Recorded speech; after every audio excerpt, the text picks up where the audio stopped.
Friends, अगर आप 11th-12th NCERT physics subject पढ़ना चाहते हो तो यहाँ पर मैंने चैप्टर वाइज प्लेलिस्ट बना कर रखी है। उस प्लेलिस्ट में अगर आप जाके देखोगे तो आपको वहाँ पर टॉपिक वाइज वीडियोस मिल जाएंगे। साथ ही में इस फॉर एग्जांपल आपको जो एक्सरसाइज का फर्स्ट क्वेश्चन है तो उसका भी अलग से आपको वीडियो मिल जाएगा।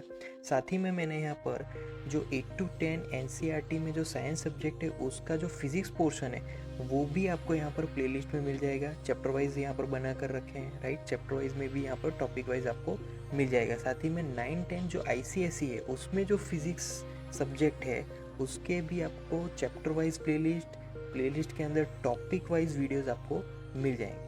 Thank you. Hello friends, thank you for being with us. तो आज का यहाँ पर हमारा पेपर है 5 सितंबर शिफ्ट 1 का पेपर है, राइट। तो फर्स्ट क्वेश्चन है, a balloon is moving up in air vertically above a point A on the ground. When it is at a height h1, a girl standing at a distance d from A sees it at an angle 45 degree with respect to the vertical. When the balloon climbs up a further height h2, it sees at an angle 60 degree with respect to the vertical. If the girl moves further by distance 2.464 d point C, then the height h2 is given, right. Height हमें यहाँ पर h2 find करनी है कि h2 height कितनी होगी। Okay, तो पहले तो जो बलून है वो वर्टिकली अप जा रहा है, राइट, ए पॉइंट से ऊपर की तरफ। अब पहले जो स्टार्टिंग पॉइंट में है, स्टार्टिंग पॉइंट में जो गर्ल थी वो बी पॉइंट पे थी, राइट, मतलब कि 45 डिग्री फ्रॉम द वर्टिकल। फिर थोड़ा डिस्टेंस कवर अप करने के बाद वो सी पॉइंट पे पहुंचती है, वहाँ से वर्टिकल का जो एंगल बन रहा है वो 60 डिग्री है। तो h2 हाइट मतलब कि टोटल जो जो जब वो गर्ल सी पॉइंट पे पहुंची तो बलून कितनी हाइट पर पहुंचा टोटल, मतलब h2 हाइट, मतलब टोटल हाइट में से h1 को हमें सब्ट्रैक्ट भी करना है लास्ट में। ओके, तो h2 यहाँ पर हमें फाइंड करना है। So simple, starting from simple formula, यहाँ पर अगर मैं 1045 इक्वेशन में अप्लाई कर रहा हूँ 1045 डिग्री, राइट। तो 1045 is equal to opposite. Opposite कौन सी है, क्योंकि ये भी 45 ही होने वाली है, क्योंकि टोटल तो 90 डिग्री है। तो 45 अगर वो है तो ये भी 45, 1045 ऑपोजिट मतलब h1 अपॉन एडजेसेंट मतलब के d। तो h1 अपॉन डी आएगा यहाँ पर, राइट। 1045 की वैल्यू है 1, तो यहाँ पर होगा h1 is equal to D, right. Okay, अब 1030 की अगर बात करें तो 1030 की formula 1030 is equal to total height है h1 plus h2 upon d plus जो डिस्टेंस हमें दिया गया है क्वेश्चन में 2.464 d, राइट। तो ये फॉर्मूला होगी। अब 1030, राइट, तो h1 प्लस h2 और नीचे हम लोग अगर सम अप करें तो ये इक्वेशन बनेगी h1 प्लस h2 को अगर सब्जेक्ट बने तो h1 प्लस h2 1030 मतलब कि यहाँ पर 1/√3 मतलब कि यहाँ पर √3 मल्टीप्लिकेशन में आ जाएगा, इज इक्वल टू यहाँ पर आ जाएगा 3.46d, राइट। ये फॉर्मूला मिलेगी हमें।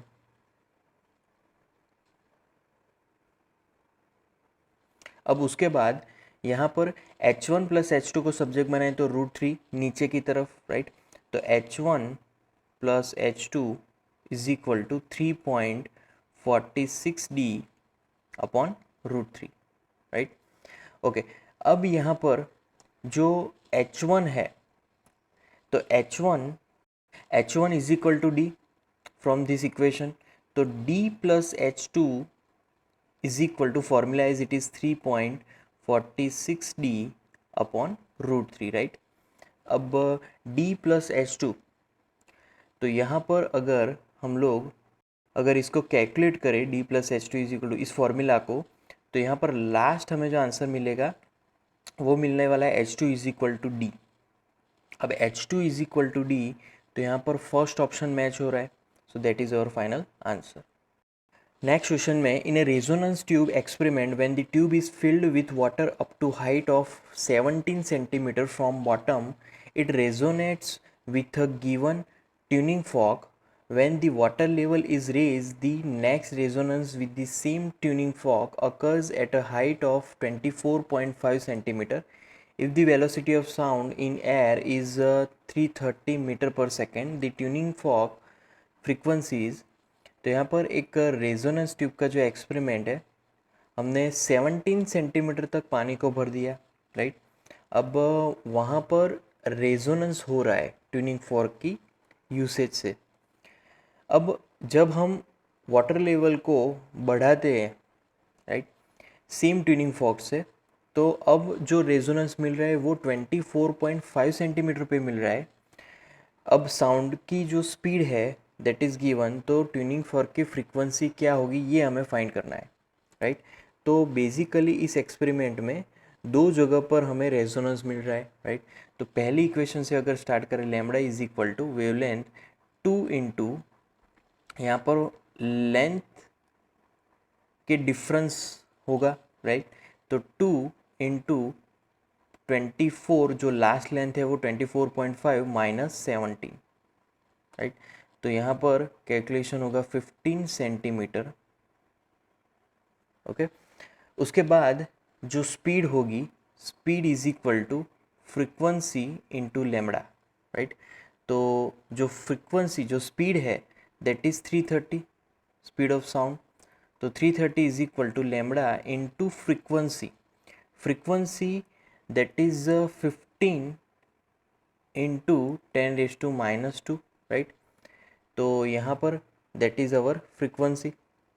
अब यहाँ पर लेमड़ा को अगर सब्जेक्ट बनाए तो lambda is equal to, actually यहाँ पर एक चीज़ ध्यान में लेनी पड़ेगी, यहाँ पर जो एक्चुअली फ्रीक्वेंसी हमें फाइंड करनी है, क्योंकि फ्रीक्वेंसी हमें पूछी गई है, तो फ्रीक्वेंसी यहाँ पर एज इट इज़, और लेमड़ा हमने फाइंड किया था, तो लेमड़ा मतलब 15 इंटू 10⁻² आएगा, राइट। अब फ्रीक्वेंसी को सब्जेक्ट बनाएंगे तो frequency is equal, F is equal to 330 upon यहाँ पर 15 इंटू 10⁻²। अब 10⁻² ऊपर जाएगा तो 10⁻+2 आ जाएगा, तो 330 अपॉन 15, तो यहाँ पर 2 फिर 10⁻² का 00 हर्ट्ज फ्रीक्वेंसी आ जाएगी। तो यहाँ पर थर्ड ऑप्शन मैच हो रहा है, so that is our final answer. Next question में, a helicopter rises from rest on the ground vertically upwards with a constant acceleration g. A food packet is dropped from the helicopter when it is at height h. The time taken by the packet to reach the ground is close to, okay. तो पहले तो helicopter ऊपर जा रहा है, right. अब वो एक जगह पे, मतलब कि हेलीकॉप्टर स्टार्टिंग से ऊपर जाने से पहले वो रेस्ट पे था, राइट। अब वो जो एक फूड पैकेट एच हाइट से गिरा रहा है, तो यहाँ पर पैकेट को ग्राउंड तक पहुँचने के लिए जो टाइम लगेगा वो हमें फाइंड करना है, सिंपल। तो यहाँ पर पहले तो सिचुएशन को अगर ड्रॉ करें, तो पहले जो फूड पैकेट था वो ऊपर की तरफ जा रहा है, राइट, एच हाइट है। अब यहाँ पर थर्ड इक्वेशन ऑफ मोशन अगर अप्लाई करें, तो थर्ड इक्वेशन ऑफ मोशन के हिसाब से u² is equal to 2gh, right. तो u is equal to √2gh आ जाएगा, ओके। अब जब वो फूड पैकेट अभी नीचे गिर रहा है, राइट, अभी वो नीचे की तरफ मतलब बॉटम तक पहुंचने ही वाला है, तो हम लोग फिर से थर्ड इक्वेशन ऑफ मोशन अगर लगाए तो v² is equal to u² plus 2as, right. तो यहाँ पर v², अब इनिशियल स्पीड की अगर बात करें तो u is equal to √2gh है, बट हमें तो u² रखना है, तो 2gh यहाँ पर आ जाएगा, राइट, प्लस 2as। तो यहाँ पर भी same 2g gravitational acceleration apply होगा, और s मतलब कि h हाइट से ही वो नीचे गिरने वाला है। तो यहाँ पर total v is equal to √ sum of this 4g into h, right. तो v is equal to √4gh।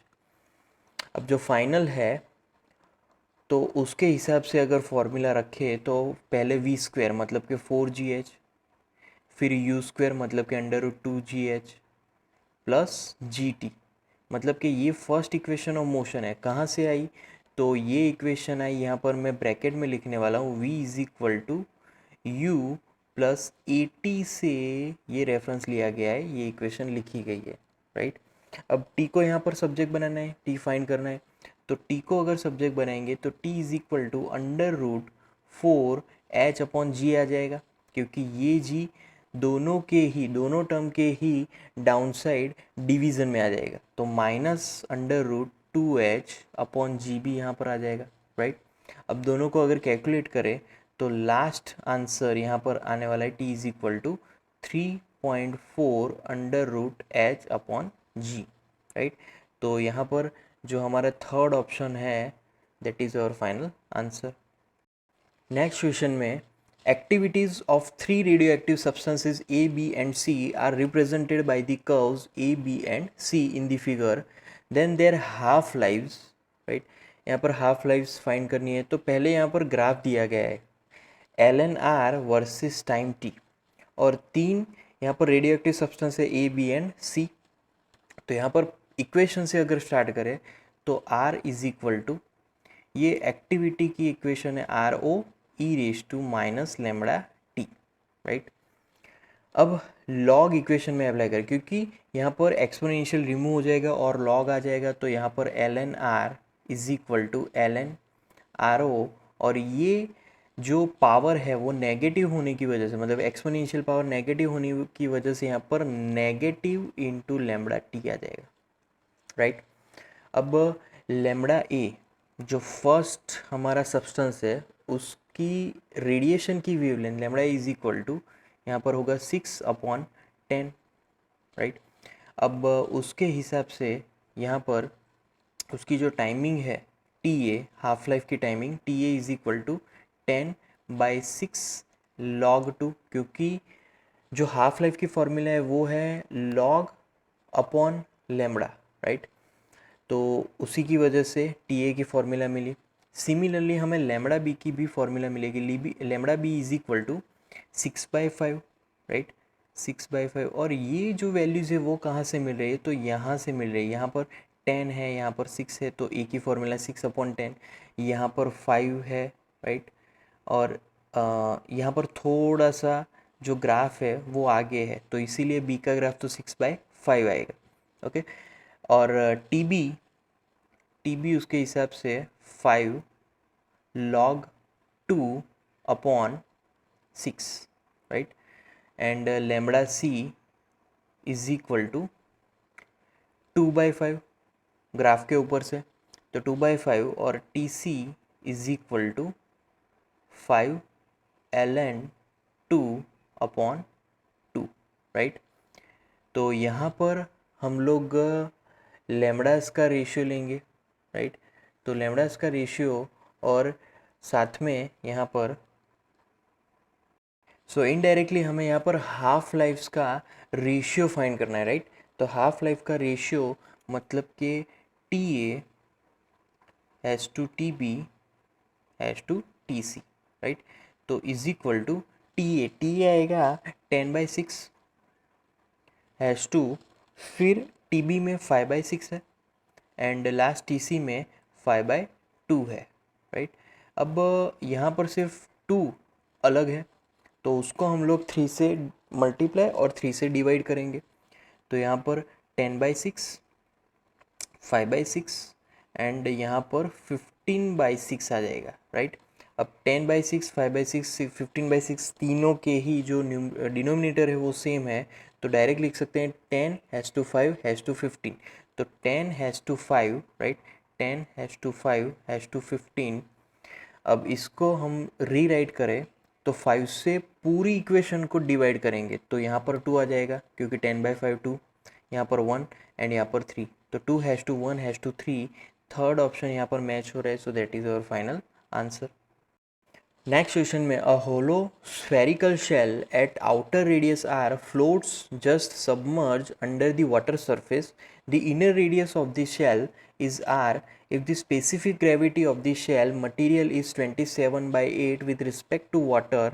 The value of R is, तो एक हमारे पास होलो स्फेरिकल शेल है, राइट, जिसका जो आउटर रेडियस है दैट इज़ कैपिटल R। अब वो जब पानी में रखेंगे तो वो थोड़ा सा सबमर्ज हो रहा है, राइट। उसकी जो इनर रेडियस है वो है स्मॉल आर। अब जो मटेरियल है उसकी स्पेसिफिक ग्रेविटी है वो है 27/8 with respect to water.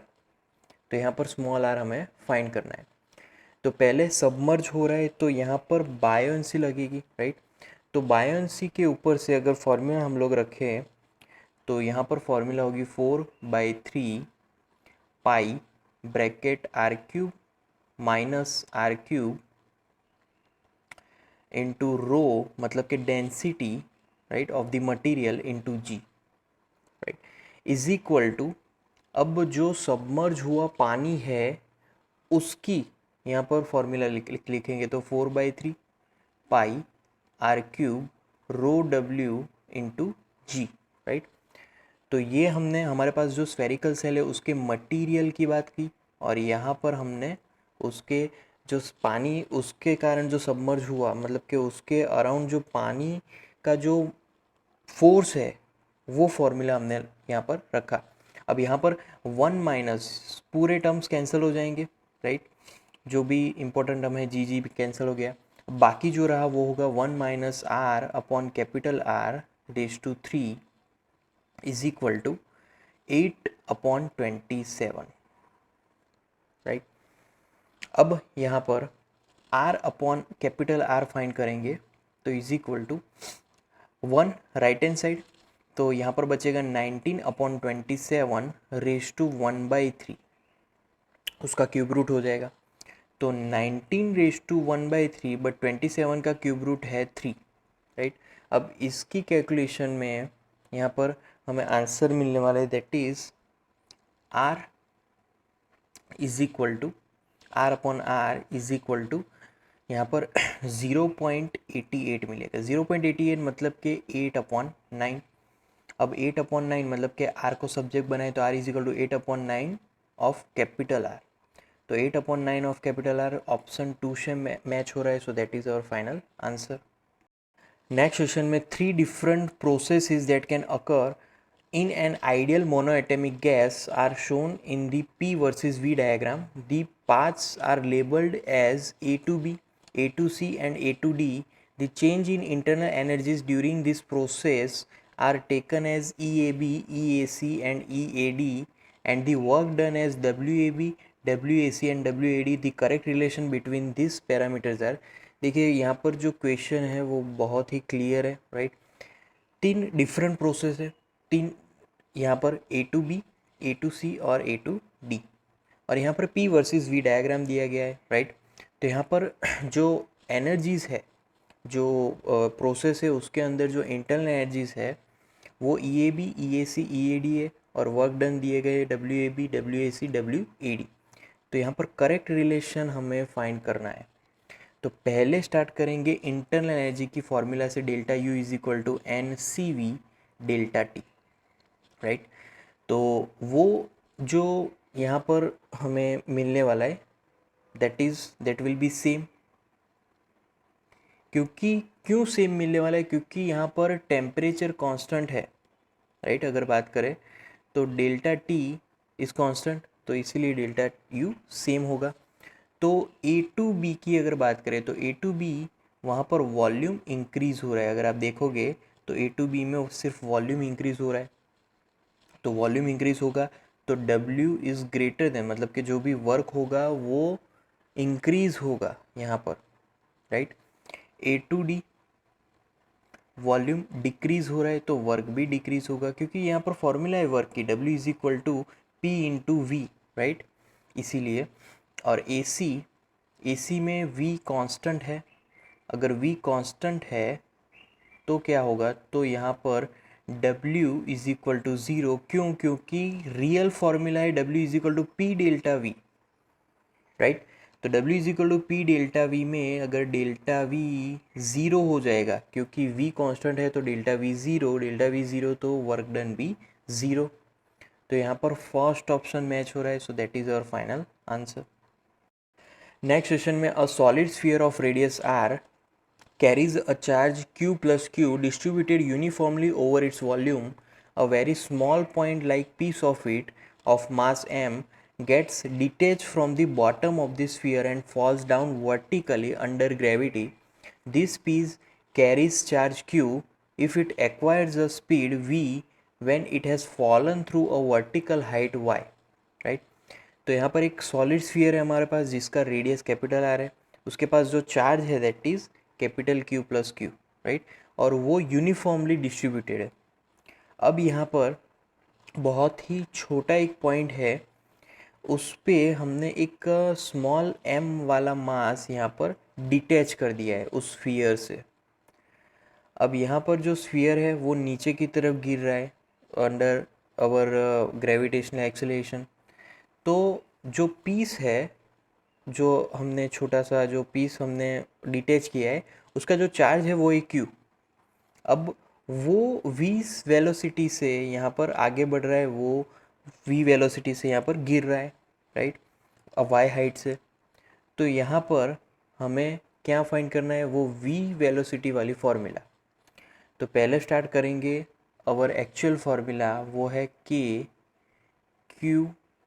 q upon यहाँ पर आएगा capital R plus mgy, right.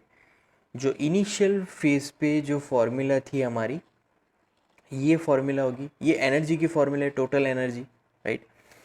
अब यहाँ पर आफ्टर दिस डिटेच, जो डिटेच हमने किया है उसकी फॉर्मूला यहाँ पर बनेगी K Q Q upon R plus Y plus, अब यहाँ पर क्योंकि वो मोशन में है तो उसकी वजह से यहाँ पर हाफ एम वी स्क्वायर आएगा, राइट। पहले हाइट पे था इसलिए पोटेंशियल एनर्जी मिली, बट अभी वो मोशन में आया है तो हाफ एम वी स्क्वायर होगा। अब वी स्क्वायर को सब्जेक्ट बनाएंगे तो V square is equal to, यहाँ पर फॉर्मूला मिलेगी 2GY, राइट।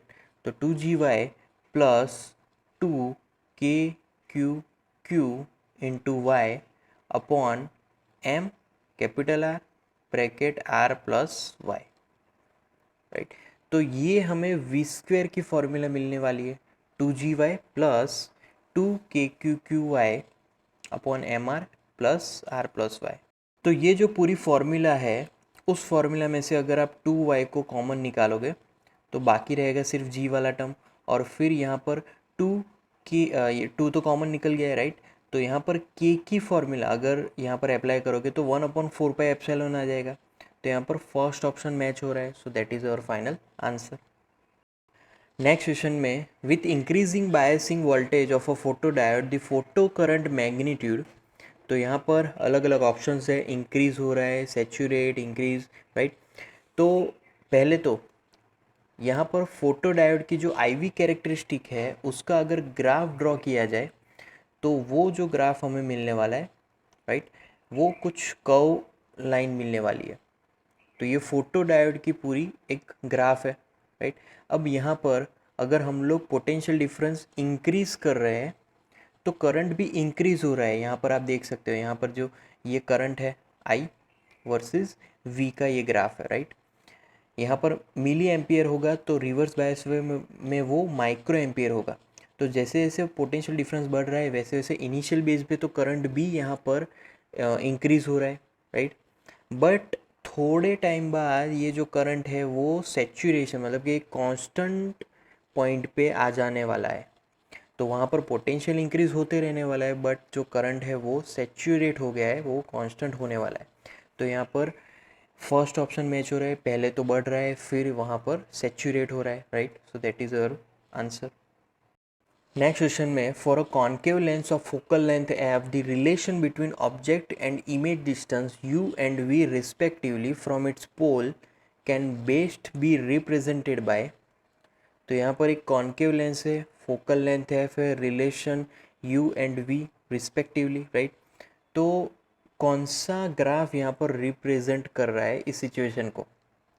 तो पहले तो इक्वेशन लिखे, ये जो इक्वेशन है वो बेसिकली लेंस मेकर्स फार्मूला से मिला है, v is equal to U F upon U plus F, simple formula है, राइट। अब फर्स्ट केस की अगर बात करें तो फर्स्ट केस में क्या है, u is equal to V है। तो अगर u is equal to V है तो यहाँ पर फॉर्मूला क्या बन जाएगी अभी, u is equal to U F upon क्या होगा u प्लस एफ, तो u गेट्स कैंसल्ड, तो फॉर्मूला होगी u plus F is equal to F, मतलब कि अब f राइट हैंड साइड गया तो u is equal to zero हो जाएगा, तो u is equal to zero, right. अब सेकंड केस की अगर बात करें तो सेकंड केस में क्या हुआ, तो सेकंड केस में u is equal to infinity है, राइट। तो u is equal to infinity, तो वहाँ पर क्या मिलने वाला है, v is equal to F हो जाएगा लेंस मेकर फॉर्मूला के हिसाब से। तो तीनों ऑप्शन में से जो सिर्फ फोर्थ वाला ऑप्शन है वही मैच हो रहा है, राइट। तो यहाँ पर जो हमारा आंसर होगा वो है 4। नेक्स्ट क्वेश्चन में an electric power line having a total resistance of 2 ohm delivers 1 kilowatt at 220 volt, the efficiency of the transmission line is approximately, तो यहाँ पर टोटल रेजिस्टेंस 2 ओम है और जो पावर डिलीवर हो रहा है वो है 1000 वाट, कौन सी सप्लाई से, 220 वोल्ट सप्लाई से। तो यहाँ पर ट्रांसमिशन लाइन की एफिशिएंसी फाइंड करनी है, राइट। तो यहाँ पर पहले तो पावर की अगर बात करें, पावर की फॉर्मूला है V into I, V into I is equal to 10⁻³ watt is given. अब आई को अगर मैं सब्जेक्ट बनाऊँ तो 1000 अपॉन V है 220, राइट। अब लॉस की बात करें तो loss is equal to I²R, basic formula ही है, तो y² मतलब कि यहाँ पर 50 अपॉन 1 स्क्वायर इंटू आर, कितना है रेजिस्टेंस 2 ओम, तो यहाँ पर 2 आ जाएगा, राइट। अब efficiency eta is equal to 1000 power upon यहाँ पर 1000 प्लस जो लॉस हो रहा है वो I² इंटू आर इंटू 100 भी करना है, क्योंकि ये जो एफिशिएंसी की फॉर्मूला है वो कहाँ से आई, तो वो original power upon power plus loss into 100। तो यहाँ पर आफ्टर कैलकुलेशन, क्योंकि यहाँ पर I²R है तो I²R मतलब कि ये कैलकुलेशन आपको यहाँ पर भी रखना है और फिर यहाँ पर लास्ट आंसर मिलने वाला है 96%। सो सेकेंड ऑप्शन यहाँ पर मैच होने वाला है, so that is final answer. Now next question में assume that the displacement of air is proportional to the pressure difference delta P created by a sound wave. Displacement further depends on the speed of sound, density of air, frequency, right? If delta P, V, P and F all things are given nearly equal to, right? Then S will be the order of, S यहाँ पर हमें find करना है, okay? तो पहले तो हमें यहाँ पर प्रेशर डिफरेंस, किसका प्रेशर डिफरेंस, जो साउंड वेव जो प्रेशर डिफरेंस बना रहा है वो यहाँ पर है डेल्टा पी, ओके। तो यहाँ पर हमें एस फाइंड करना है बेसिकली, तो डेल्टा पी की फॉर्मूला से अगर स्टार्ट करें तो delta P is equal to B k s o, right. अब बी की फॉर्मूला, तो बी की फॉर्मूला है rho into V² into omega upon V into s o, right. Left hand side होगा डेल्टा पी। अब s o को अगर subject बनाए तो एस ओ यहाँ पर एक V कैंसिल हो जाएगा, तो S O is equal to delta P upon rho V W, right. अब सारी की सारी वैल्यूज अगर रखे तो delta P 10, rho that is 1, फिर V is 300 and omega that is 1000, वो यहाँ पर वैल्यू F की वैल्यू पर से हमें मिला है, राइट। तो यहाँ पर होगा 1000, तो आंसर यहाँ पर मिलने वाला है 1/30 मिलीमीटर, राइट। 1/30 मिलीमीटर, उसको हम लोग दूसरे वे में लिख सकते हैं 3/100 मिलीमीटर। सेम यहाँ पर आंसर्स होंगे, राइट। तो सेकंड ऑप्शन यहाँ पर मैच हो रहा है, so that is final answer. Next question में a bullet of mass 5 gram traveling with a speed of 210 meter per second strikes a fixed wooden target. One half of its kinetic energy is converted into heat in the bullet while the other half is converted into heat in the wood.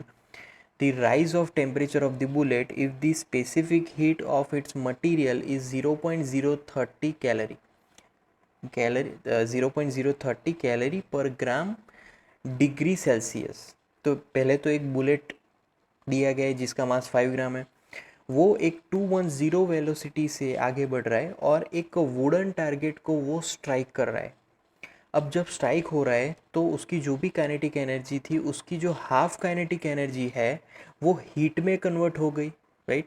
और जो दूसरी half है वो wooden, right, wooden का जो मतलब जो लकड़ा था उसके हीट को बढ़ाने में वो खर्च हो गई। तो यहाँ पर हमें जो टेम्परेचर राइज हो रहा है बुलेट का वो यहाँ पर फाइंड करना है, राइट। तो पहले तो जो बुलेट है उसके पास एक स्पीड है, स्पीड होगी तो काइनेटिक एनर्जी भी होगी, तो kinetic energy half M V square, अब वो हाफ हो गई है तो into half is equal to, और वो एनर्जी कन्वर्ट हुई हीट एनर्जी में, तो यहाँ पर M S delta T. Delta T को सब्जेक्ट बनाएंगे तो delta T is equal to M gets cancelled out, right, V square upon 4s। Okay, speed दिया गया है 210 स्क्वायर अपॉन 4 इंटू एस मतलब के यहाँ पर 0.030 कैलोरी है, राइट। तो पहले तो 0.030 इंटू 1000, क्योंकि ग्राम को किलोग्राम में कन्वर्ट करना है, सो 1030 होगा, इंटू कैलोरी को यहाँ पर अर्ग में कन्वर्ट किया है, राइट। तो यहाँ पर 4.2, तो ये कैलकुलेशन होगी। अब answer after calculation we will get 87.5 degree Celsius. So यहाँ पर सेकंड ऑप्शन मैच हो रहा है, so that is our final answer. Next question में number of molecules in a volume of 4 centimetre cube of a perfect monoatomic gas at some temperature T and at a pressure of 2 centimetre of mercury is close to, right. तो यहाँ पर simple number of molecules एक volume में जो कि perfect monoatomic gas कुछ temperature T पे है, राइट, और pressure 2 centimetre of mercury is close to, तो यहाँ पर हमें फाइंड क्या करना है, नंबर ऑफ मॉलिक्यूल्स। तो नंबर ऑफ मॉलिक्यूल्स की फॉर्मूला से अगर स्टार्ट करें तो आइडियल गैस इक्वेशन में फॉर्मूला है PV is equal to NRT। तो N सब्जेक्ट बनाए तो N इज इक्वल टू यहाँ पर होगा PV अपॉन RT, राइट। अब एनर्जी की फॉर्मूला है उसके टेम्परेचर के हिसाब से 3/2 इंटू KT, वो है 4 इंटू 10⁻⁻14, राइट। अब अगर कैपिटल N मतलब कि नंबर ऑफ मॉलिक्यूल्स फाइंड करना है पर्टिकुलर वॉल्यूम में, तो उसकी फॉर्मूला है N is equal to PV upon RT as it is, right.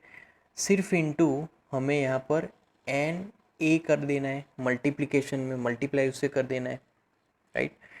तो यहाँ पर सारी वैल्यूज़ अगर रखें तो P प्रेशर 2 इंटू मर्क्यूरी है तो 13.6 उसका लेवल है, राइट, इंटू 980 इंटू यहाँ पर 4 सेंटीमीटर क्यूब है तो यहाँ पर 4 आ जाएगा, अपॉन R, तो 8/3 इंटू 10⁻⁻14, राइट। तो यहाँ पर 4 इंटू 10⁻⁻14 था, तो यहाँ पर 8/3 आ जाएगा, राइट। तो after all calculation we will get 3.99 into 10⁻18। तो यहाँ पर कौन सा ऑप्शन मैच हो रहा है, यहाँ पर एक्चुअली राउंडिंग ऑफ करेंगे तो 4 इंटू 10⁻18 आ जाएगा, तो थर्ड ऑप्शन मैच हो रहा है, so that is our final answer.